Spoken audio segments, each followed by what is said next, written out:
So the question is, to what extent is globalization leading to cultural convergence between countries in the modern world, and what are the consequences of cultural convergence? First, I wanted to begin by explaining globalization. So according to globalization101.org, globalization is a process of interaction and integration among the people, companies, and governments of different nations, a process driven by international trade and investment and aided by information technology. I thought that this was a great definition to explain the direction the world has gone the last several decades, being much more open to free trade and much more accepting of other cultures. Trading across borders forces interaction between multiple cultures, ethnicities, and races. In the modern age, trade is easily done with countries completely on the other side of the world. Better shipping routes, better shipping methods has made this possible. Large trade agreements are in place, causing favorable conditions in some areas compared to others for things such as labor, regulation, and cost. So this would be, when we discussed in class the other day, this would be why companies would go to Eastern European countries for cheaper labor and cheaper taxes. This is why a lot of companies move to Mexico, because of NAFTA, and it's cheaper to produce there and be able to come back across the border with no tariffs. Immigrant labor is also a big part of this, because favorable work conditions will have workers moving to countries with promising careers. So this also has immigrant workers moving from place to place just simply for the fact that there might be better careers, better opportunities. One place like this would be why a lot of Mexican workers come into the U.S.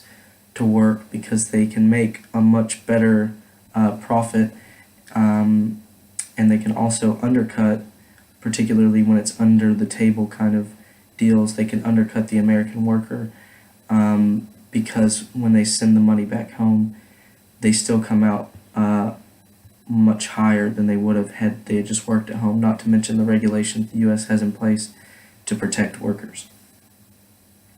Next, I wanted to explain a little bit about what cultural convergence is. Cultural convergence is the bringing together of multiple cultures. It affects each culture, although not evenly. So you might have one culture be affected more than another. Convergence has been a constant since the birth of trade between different countries as far back as the Silk Road, 130 BCE, and even before that, and obviously still carrying on now to this point. A great example of convergence was the Hellenistic culture created by Alexander the Great's empire, when he had conquered so many, and then they were able to freely trade, and they became much more in sync with one another that they had never been before, because they had never been as a single whole group. They had just been individual countries, cities, states, things like that, and then he brought them together, and they created their own culture just by having been brought together. There is still constant convergence in the modern world. Even governments and political ideas come from the ideas of many politicians and governments of the past. Democracy founded in Greece, still at the forefront of many governments today. You have monarchies from long ago that's still a current political idea to this day. America is the best example of this, as it's a nation entirely of immigrants from all over the world. Originally the English, but there's many Irish, many Chinamen were brought in, particularly for labor. And so you see a massive cultural convergence in the U.S. unlike anywhere else because it is a country entirely of just immigrants from all over the world. And America has its own culture now that was the incorporation of all the other cultures that it was founded on, but as even today it continues to adapt. It's not stagnant. The two, globalization and convergence, are connected because they go hand in hand. This is not necessarily planned, and in some cases it's not really wanted. One of the biggest according to Forbes, an article called The Pros and Cons of Globalization, one of the biggest pros about globalization is that it has allowed developing countries to grow rapidly, but also many former economic powers have seen their workers suffer. One of the cases that was being made in that article was he was saying that he felt globalization helped the richer get richer and the poorer become poor, and it was very hard for blue-collar workers to really benefit from globalization. The more ideas and trade that can spread from one location to another, there will be more meshing of cultures. That's just going to be how it happens. The more trade, there's going to be barriers that they're going to have to cross in order to continue to trade. If a company moves to another country for whatever reason, the company will have to understand the culture of the laborers and the political system.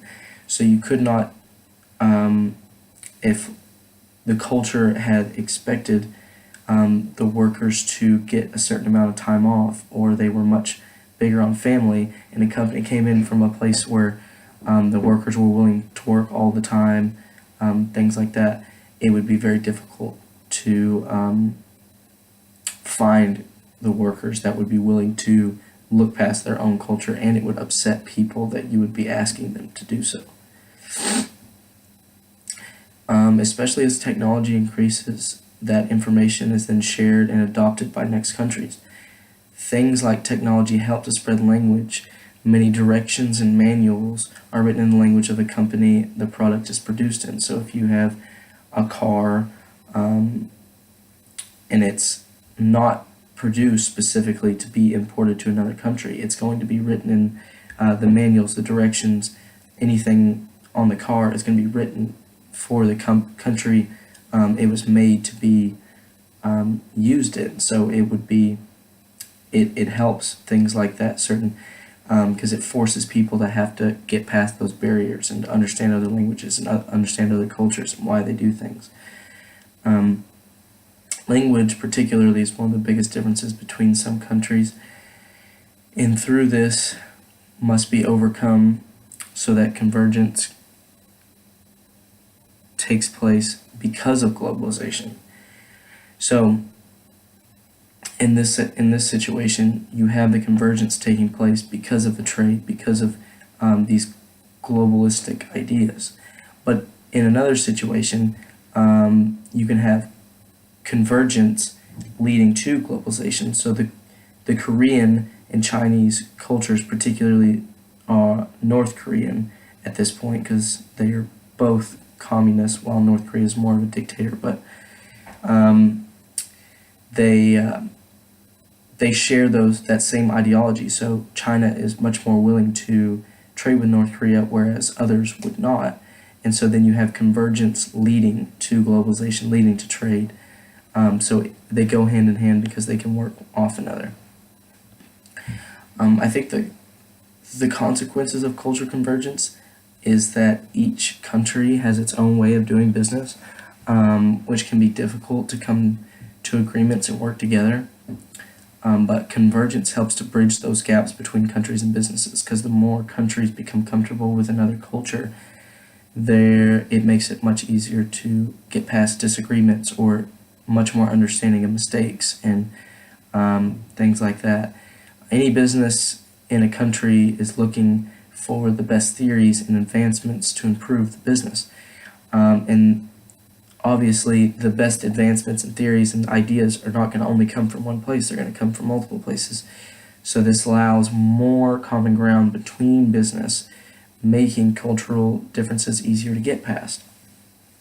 I would say that cultural convergence is a positive thing, because it causes less nationalism, um, which nationalism is good, but at the same time, when it becomes too strong, it like pre World War One, it led up to the war. So it can also get out of hand. But I think cultural convergence helps to do away with that because it becomes much more of an understanding and accepting situation. Um, and it also helps to bring people of all different areas and backgrounds closer together. And so I think that it is a positive thing, but on the other hand, there are certainly some negatives. And with globalization, I don't personally believe that it's as important as cultural convergence. Um, I think it will be inevitable, but you have things like Brexit coming up, and you have things like Donald Trump in America that are moving away from globalization and trade, and doing so particularly in the hopes that it presents favorable markets and environments for their own people.